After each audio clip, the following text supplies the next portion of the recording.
Okay, so a typical day is probably me contributing to a design team meeting from an ecological perspective. So talking and advising designers, landscape architects, engineers, developers on how to design for biodiversity and wildlife in general. And talking with my colleagues about the kind of complexities we have at the moment within ecology, which is around these two emerging metrics, which is called urban green factor and the biodiversity net gain, which is sort of something that we do a lot of work of in the Wildlife Trust. So that sort of can involve quite a lot of engagement, both in terms of external clients but also internally. But there's no day is normal, and it's very much crosses over between science communication and graphics, which is quite a nice aspect of the work. I did a degree in landscape architecture, but was always really interested in nature and conservation, and did lots of practical work, volunteering when I was doing my degree. And then I did some practical conservation work again with the National Trust, and then with BTCV, now called TCV. And then just one thing led to another. I was able to get some paid work, freelancing, doing some wonderful botanical survey work in Exmoor and Dartmoor, which was just a dream. Like, it was a holiday, but I was learning about plants and ecology. And then sort of, I guess my crossover between landscape architecture and ecology meant that I looked at things differently, and that was really, really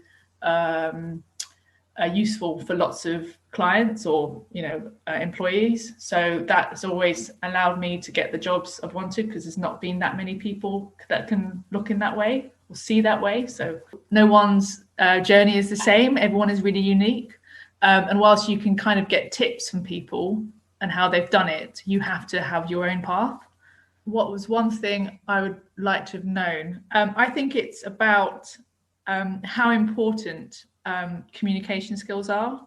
And you can be really excellent at your chosen career, your chosen path, or your technical ability, but if you can't communicate that, then you're really going to struggle. And I think it's often they call them soft skills, but they're so not, because they're really difficult to get right, and they take a lot of time and kind of you need to think, actively listen, actively hear, engage, be proactive, be responsive. All of these things really help to just make you different, or have an impression on people, and keep you in kind of crossing over into different disciplines, because there's never the time where you're going to be entirely on your own doing your bat survey in a wood. You're going to always have to engage with people, or communicate your science, or communicate what you want. So that takes kind of understanding different people and what they need and what you need. So